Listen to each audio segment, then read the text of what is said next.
Hi everybody, Sharyl Attkisson here. I hope you enjoy this special From the Archives edition of Full Measure After Hours. Hi everybody, Sharyl Attkisson here. Welcome to another edition of Full Measure After Hours. Today we are off to Portland, Oregon for my story, Hard Drugs, Soft on Crime. Oregon is attempting a big turnaround after voters approved a controversial law a couple of years back that, believe it or not, legalized hard drugs, including heroin, fentanyl, opioids, other hard drugs. Today on this podcast, I'm going to speak with Multnomah County District Attorney Nathan Vasquez, that's in the Portland area. I sat down with him his first week on the job. Such a fascinating case because after they tried that experiment with the hard drugs for a couple of years, it just proved to be disastrous. And even in very, very ultra-liberal Portland, Oregon, and Oregon at large, the legislature decided to rescind that controversial law and do a big turnaround, try to dial things back. A lot of other things happened about the same time they legalized or allowed the use of these hard drugs.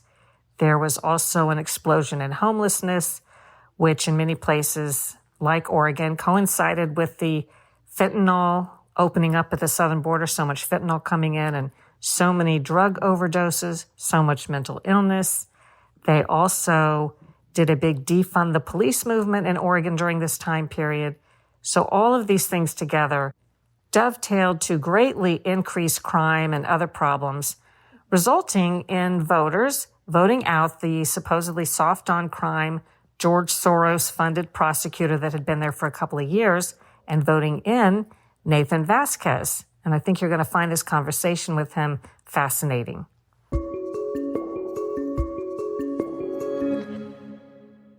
This is your first week on the job? First week on the job as the Multnomah County District Attorney. We'll dig in a moment, but if you can, in just a paragraph, what would you say, if people aren't familiar with Portland, is the story of Portland, like where you are now in terms of the criminal justice system and what's been happening? Again, I'll ask some specific questions, but how would you tell it on the book flap of a book about it? Portland has been through an immense upheaval in the last, 4 to 10 years. We started seeing some changes, and then in 2000, Portland, it's no secret. We went through a massive series of riots. We had a new DA come in that was backed by Soros. And, there was a lot of changes that occurred. And unfortunately, at the same time, we saw immense spikes in gun violence, property crimes, and crime in general throughout our city.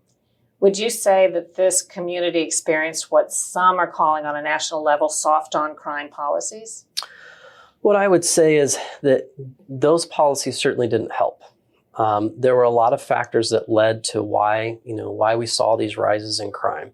But certainly those approaches didn't help us when our community needed it the most. Are there any digestible, simple ways you can explain some of the changes that happened and what the net effect was? Yeah, there was certainly a defund the police movement. There was really just an outright campaign to discourage police from even coming here. And we saw dramatic drops in our numbers of law enforcement officers. We saw some dramatic changes around our drug laws.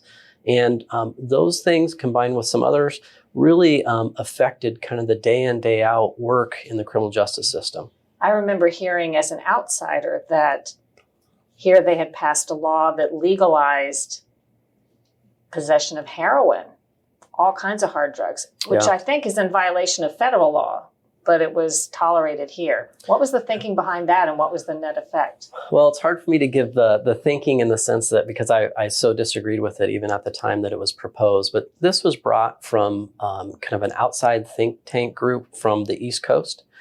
And the reality is that Oregon, as a small to mid-sized state, when it comes to population and things of that nature, we were the perfect environment for someone to fund this ballot measure approach, and it was an extreme idea that had a significant impact upon our community. What was the impact? Did a lot more people, do you think, begin carrying and using these hard drugs? Well, we saw a few different things, and certainly that was one of them. We saw people coming from outside of our state to be here for that purpose, and we saw just sadly skyrocketing rates of overdose deaths. We saw public use just explode in our city. It's something that we have started to see turn around, and it's something we're working on hard. But it had an effect, both, a real human tragic effect, in that people we saw dying every day. How long was that law in effect, and when was it overturned, and how? It was approximately like about 3 years is what it was. 3 to 4 years, somewhere right in there, because it came into effect, I want to say in 2020, 2021, and then it was changed by the state legislature under House Bill 4002, and that was just this past year. This is a liberal or progressive community overall, correct? Very. Do you think the community here favored trying these things, but as a whole have decided they didn't work? I mean, we noted that in your election, your opponent, the incumbent, still got quite a bit of the percentage of votes. Yeah. Well, when we talk about this particular ballot measure, what happened was it was packaged in a certain way that made it sound very appealing. It was packaged that, it was going to provide all this treatment and it was going to do all these wonderful things. And unfortunately, it failed to deliver on those. And at the same time, it slid in, and by the way, we're going to decriminalize all these hard drugs. And so it really was one that I think the public, felt like they were sold one thing and got something totally different. And here, just in this kind of past year when it was repealed, what happened was that, the public really came out strong and said, this is not working. And it was heard loud and clear by the state legislature, and they made the changes that were necessary. Do you know, was this the only place in the country that had a law like that? That was so formalized and widespread. Yes, I believe, Washington and California had similar, but not the same. What has happened to the crime rates or the crime statistics in this area over the past 5-10 years? Well, it certainly had a dramatic spike, and that was in the 2022 to 2023 range. It started to come down a bit, and that's very positive, and I'm very, very happy and excited about that. But we're still a long ways away from where we should be. It went, when we're talking about our homicide rates, we went from averaging about 20 to 30 homicides in the city of Portland to over 100. So we saw some really dramatic increases. And, when you're doing this in this line of work, that each one of those is a family. And each one of those involves, a whole just huge ripple effect where it dramatically impacts the community and traumatizes a great deal of people. The costs are terrible.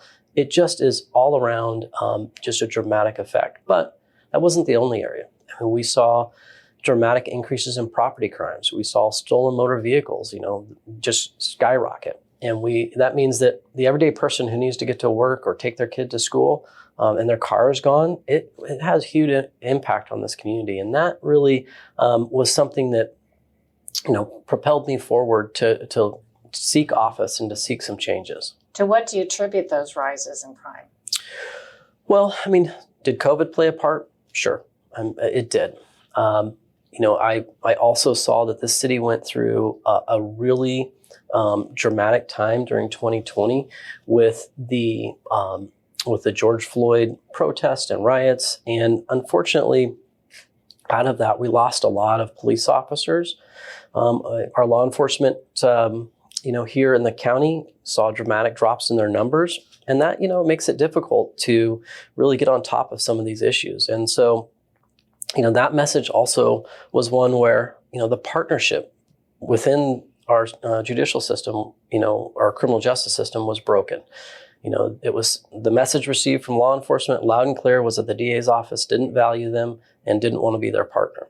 And that was something that, for those of us that worked in the DA's office day in, day out, we heard loud and clear, and we wanted to see that change. As you were running for election, what was your message, and how was that countered to the message of the incumbent?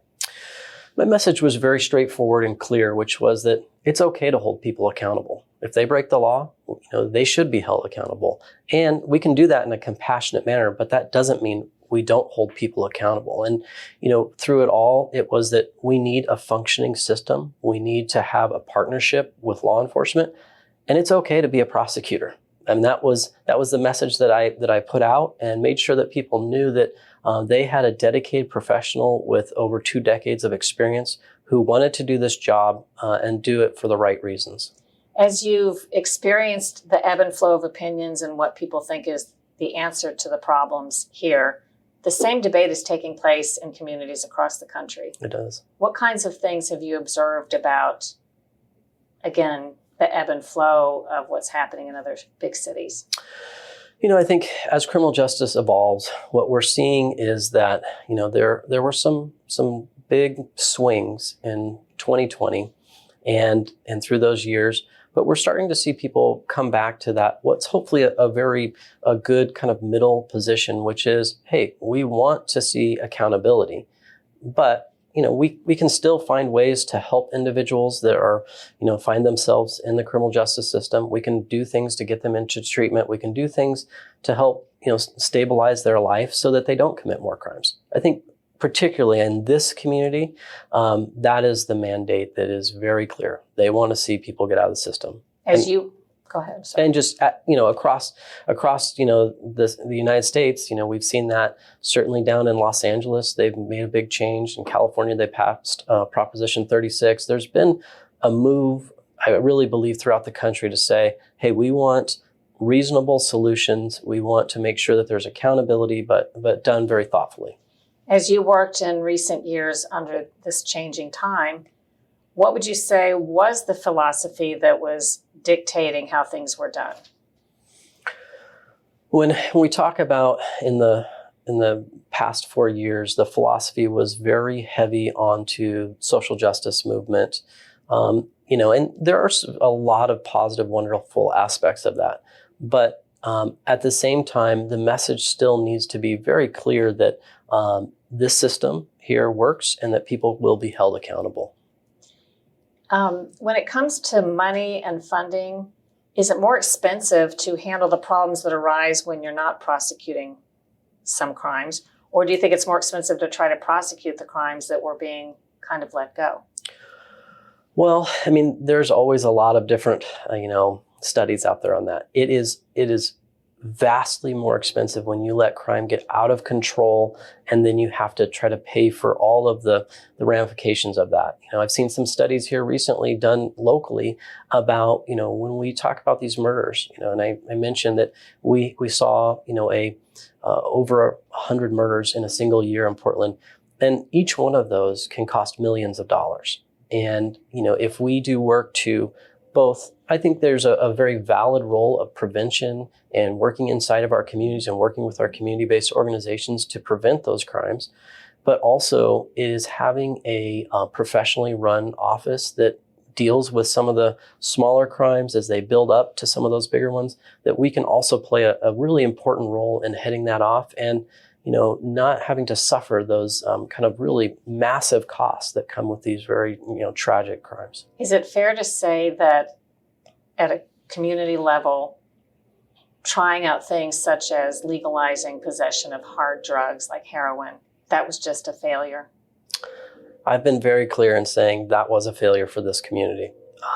We saw it failing not just the community, but the individuals. And it's not that I believe that we need to lock people up, but at the same time, we need to be very intentional and thoughtful and make sure that we don't allow these situations to get out of control. We need to intervene with people and try to help them get stability and get them into treatment. How have marijuana laws impacted the job of prosecutions and trying to reduce crime? It's certainly changed it in a lot of ways. We don't deal with marijuana in the sense of it's legalized here in Oregon, and it's become a business. There have been some ramifications with that. We see significant robberies and issues related to the marijuana industry, so we have to deal with that. There's still the federal question that's unresolved, which is that this is illegal from a federal level, but it's being tolerated in states that have legalized it. Yes. And I mean, certainly I would love for us to find a balance with the federal system because it affects everything like banking.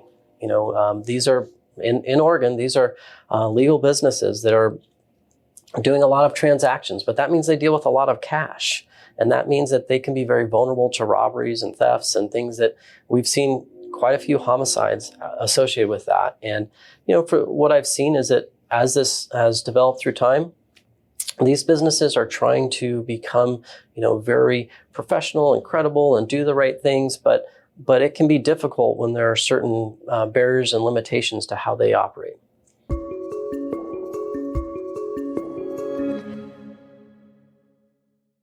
Shopify's point of sale system helps you sell at every stage of your business. Need a fast and secure way to take payments in person?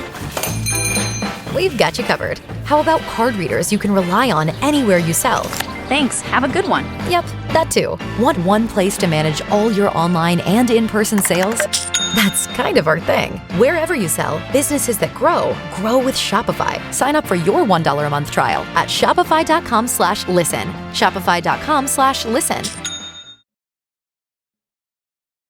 I don't have a position on legalized marijuana, but we've covered it in different states and have been pretty much told that wherever it's been legalized, I don't know if it's chicken or egg, but mental illness, homelessness, crime, and even the illegal marijuana trade, which was the hope was it would diminish if marijuana was legalized, seems to be blooming because it's so much cheaper to buy the untaxed version of the marijuana on the black market. So it just seems like it's not worked out well. Well, there certainly are issues and problems, and I think we see that whether it's alcohol or marijuana, different ones, there can be ramifications that come with that. And as a society and as a community, we try to deal with those. And it's one that, my position is always this.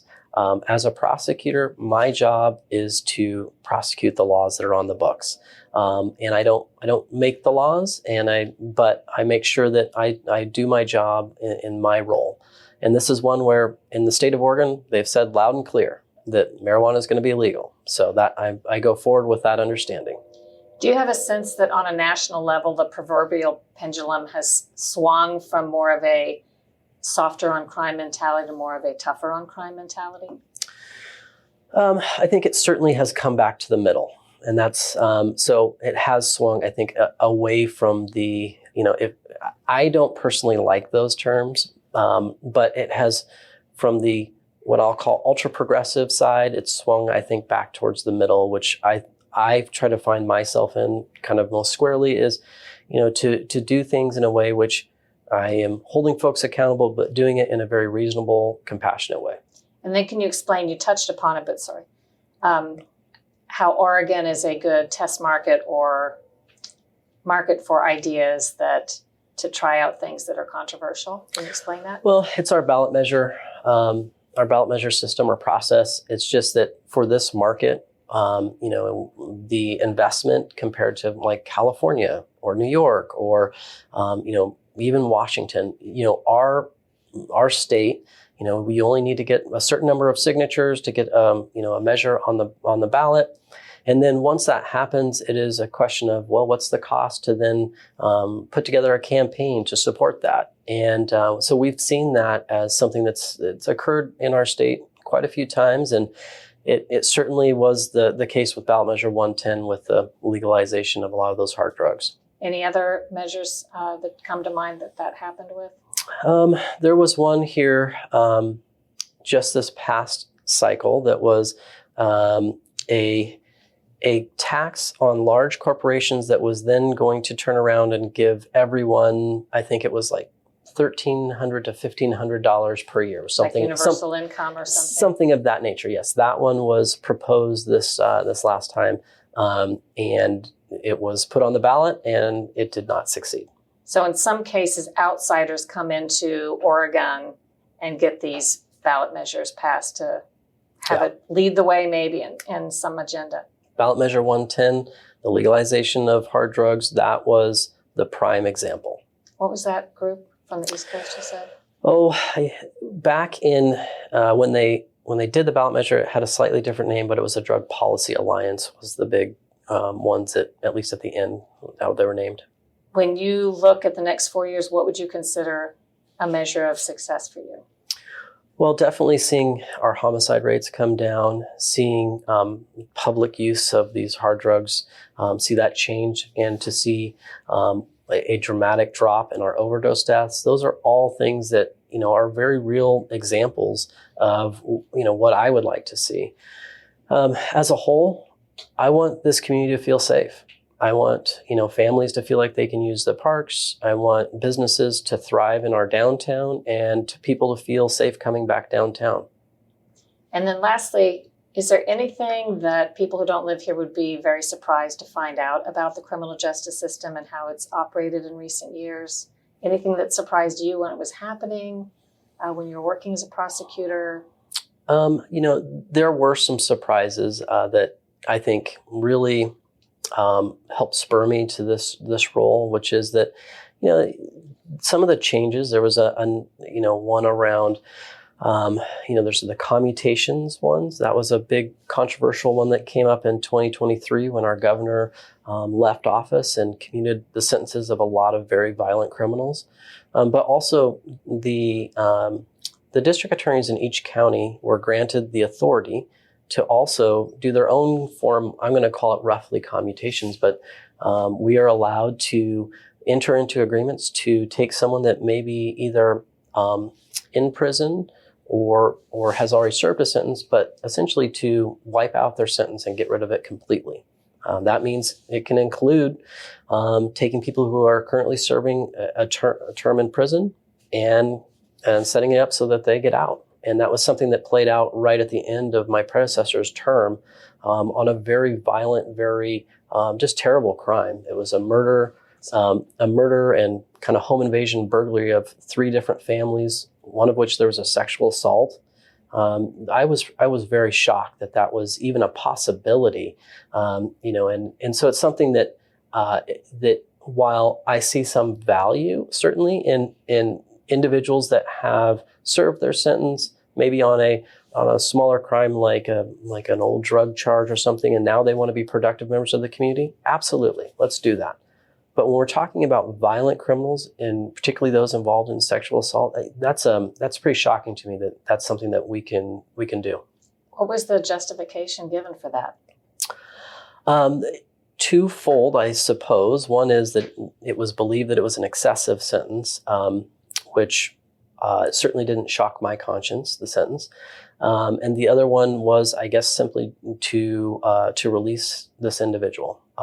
It's one that now it's back to me to review this petition. I'm going to take a look at it and make my decisions. When will that be?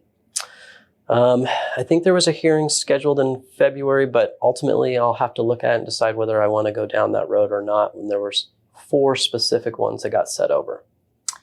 And then lastly, I just thought of one final thing. Obviously, when you're a prosecutor working in an office, you're doing your job. Mm-hmm. But clearly there are vastly different ideas and theories about what that job should be. Yeah.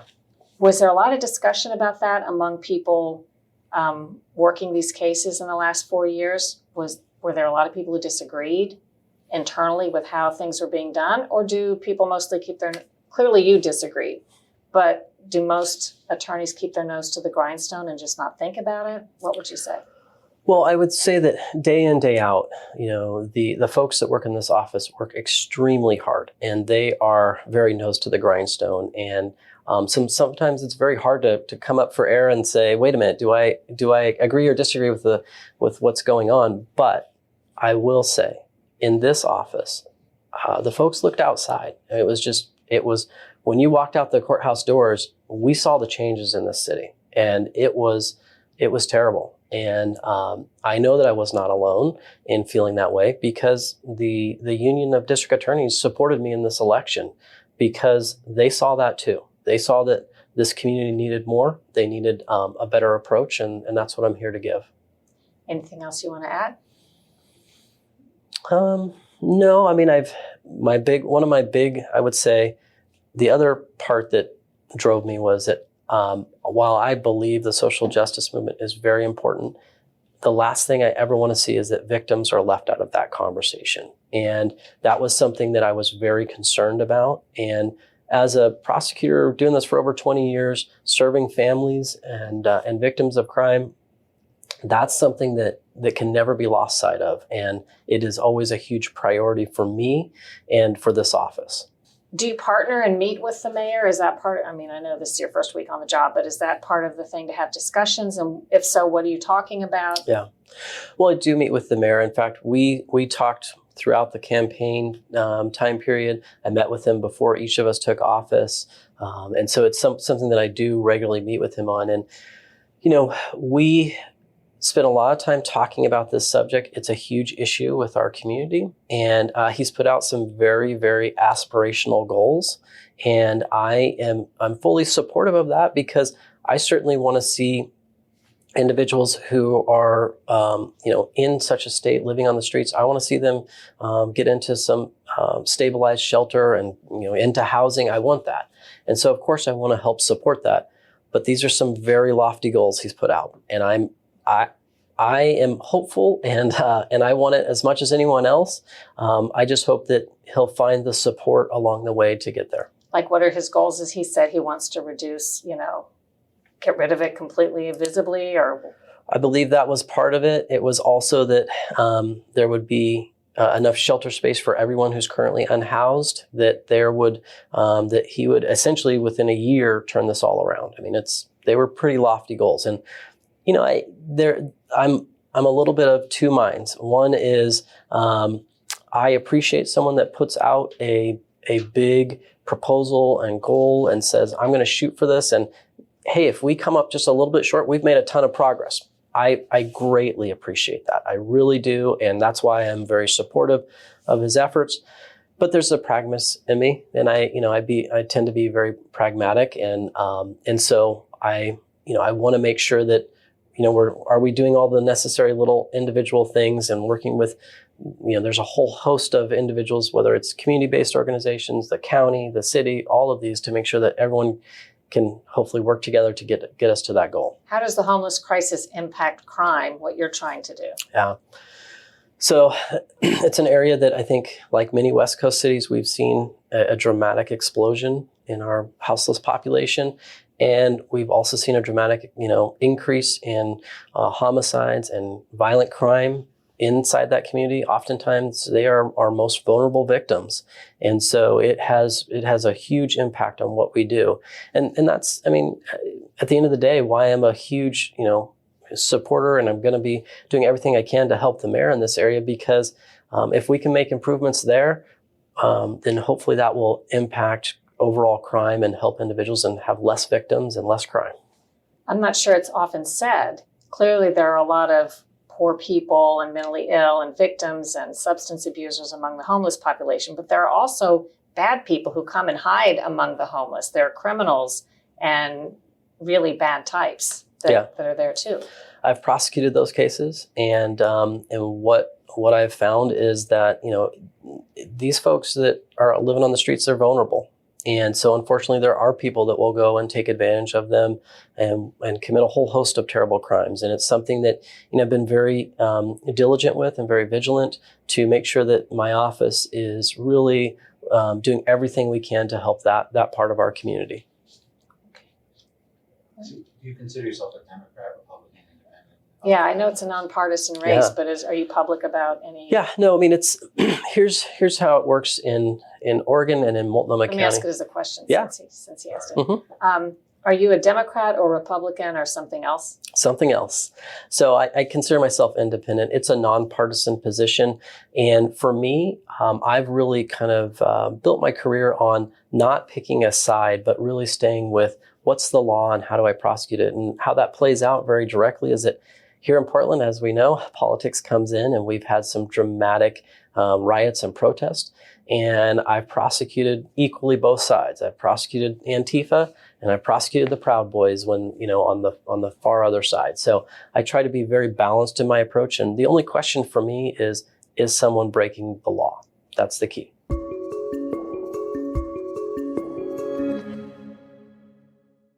My whole story on this topic airs Sunday on Full Measure, February 16th. I will also be talking with a police official about the trends and some recovering addicts. You might be surprised to hear what they have to say about that law that for a couple of years allowed the use of heroin, fentanyl, etc. To find out how to watch Full Measure, go to SharylAttkisson.com, click the Full Measure tab for a list of stations and times.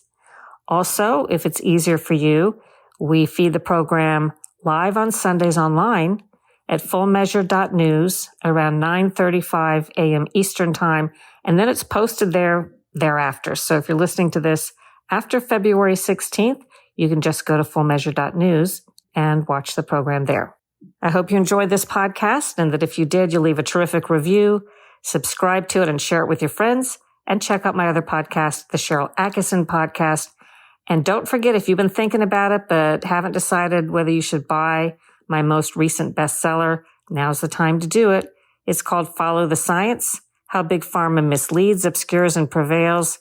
It explains a lot about our corrupted medical establishment and the whole system that's resulted in us really dying and suffering with so many chronic disorders, as so much of our medical establishment didn't really seem to care but for treating them, but not getting to the bottom of what's causing them. Read some of the 5-star reviews at Amazon, and I think you'll be impressed with how much people say they learned, even those who consider themselves well-informed on the topic, and how meticulously documented these anecdotes and this information is in Follow the Science. Do your own research, make up your own mind, think for yourself.